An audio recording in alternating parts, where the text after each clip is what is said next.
दिशा सालियनच्या वडिलांचे वकील ॲडव्होकेट निलेश ओझा यांनी किशोरी पेडणेकर यांच्यावर गंभीर आरोप केलेत। किशोरी पेडणेकर यांनी दिशाच्या आईवडिलांना धमकी दिल्याचा दावा त्यांनी केलाय। मात्र 20 फेब्रुवारी 2022 ला किशोरी पेडणेकर यांनी दिशाच्या आईवडिलांची भेट घेतली होती।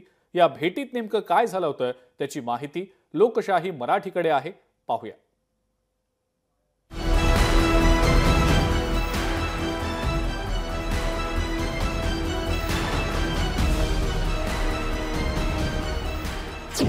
पेडणेकरांच्या भेटीत नेमकं काय घडलं?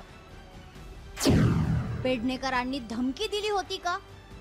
पेडणेकर दिशाच्या पालकांमध्ये त्या दिवस नेमकं काय घडलं? दिशा सालियनच्या वडिलांनी आता हायकोर्टात धाव घेतली।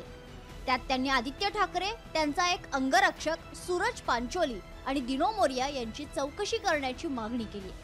त्यासोबतच दिशाचे वडील सतीश सालियन यांचे वकील निलेश ओझा यांनी माजी महापौर किशोरी पेडणेकरांवर गंभीर आरोप केलाय। पेडणेकरांनी दिशाच्या पालकांना धमकवल्याचा आरोप करण्यात आलाय। यांच्या घरी किशोरी पेडणेकर जातात। किशोरी पेडणेकर यांना सांगतात की हे बघा तुमच्या मुलीची बदनामी होते, मला फार वाईट वाटतंय, मग आपण असं करू, त्याच्या अगेन्स्टमध्ये तुम्ही फक्त एक साईन करा, आम्ही बघून घेतो, कंप्लेंट पण आम्ही बनवून आणू। त्या लोकांनी कंप्लेंट बनवून आणली। चेंबूरवरून XYZ पर्सन तो कंप्लेंट ड्राफ्ट करून पाठवतो, यांची सही घेऊन जातो, गेल्या ताबडतोब FIR। पण खरं तर किशोरी पेडणेकर यांनी 22 फेब्रुवारी 2022 ला दिशाच्या आई वडिलांची भेट घेतली होती। तेव्हा नेमकं काय झालं होतं त्याची माहिती लोकशाही मराठीकडे आहे, पाहूया।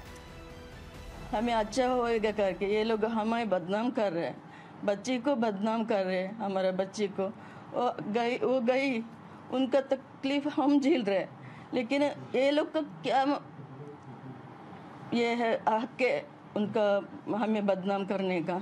अब हमारा दर्द हमारा आपको समझ में नहीं आता शायद, लेकिन हमें ऐसा तकलीफ मत कीजिए करके मैं रिक्वेस्ट करती हूँ।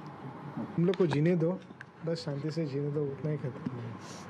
ती एक मध्यमवर्गीय कुटुंबातली मुलगी होती, नुकतीच ती नावारूपाला येत होती। तिच्या स्वतःचा ती सेन्सिटिव्ह मनाची होती असं आईवडिलांचं म्हणणं आहे। मी सर्वांना विनंती करे, परत हा विषय त्यांना त्रास होईल असं करू नका। तुम्हाला जे काही माहिती मिळवायची आहे ती ज्या पद्धतीने आपल्याकडे तपास केला जातो त्या तपासाअंती जे येईल ते येऊ दे ना।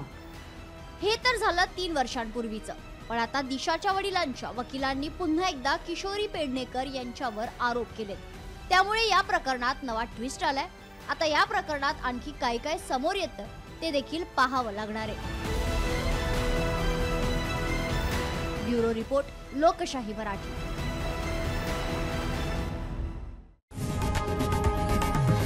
लोकशाही मराठी ऐका, पहा, जागरूक रहा।